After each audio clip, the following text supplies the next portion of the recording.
mas malakas na bagyo, matinding tagtuyot, pagkasira ng kalikasan at pagkalat ng mga sakit.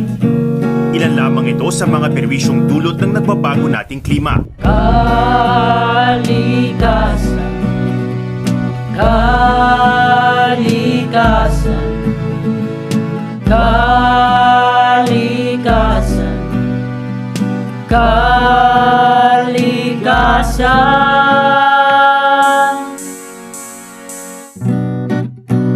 Ang nangyayari sa mundo, putol-putol ng puno, ilog natutuyo. Tayo'y mapangabuso sa biyaya ng mundo. Ganito na ba tayong mga tao? Ako ba ang may kasalanan nito? Ikaw ba? O tayo mga tao? Kay ganda ng biyaya ng mundo, kaya ingatan natin ang mga ito. Sino ang may kasalanan pag nasira ang kalikasan? Sino ang may kasalanan? Sino ang mananagol?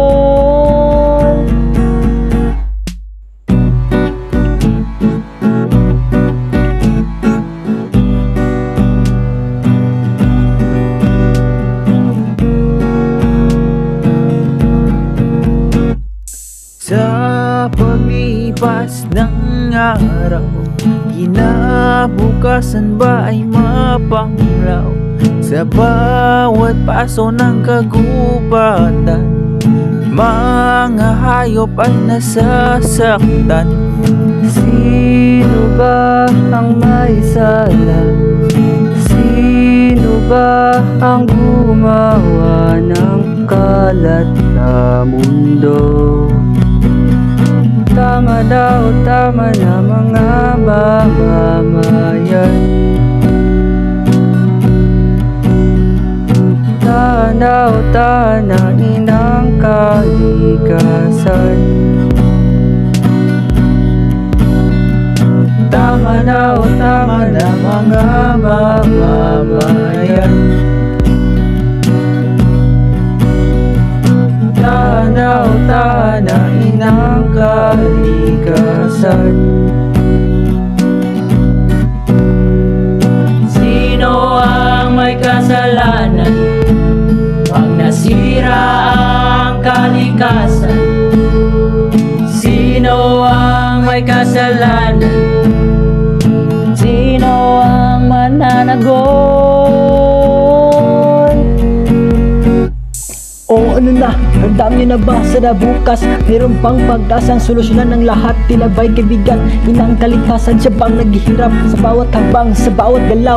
Ang tanging magkasama ako at ikaw, pero bakit ba tila tayo dahilan ng pagkasira ng ating kalikasan? Sino ang may kasalanan pag nasira ang kalikasan? Sino ang may kasalanan? Sino ang mananagol?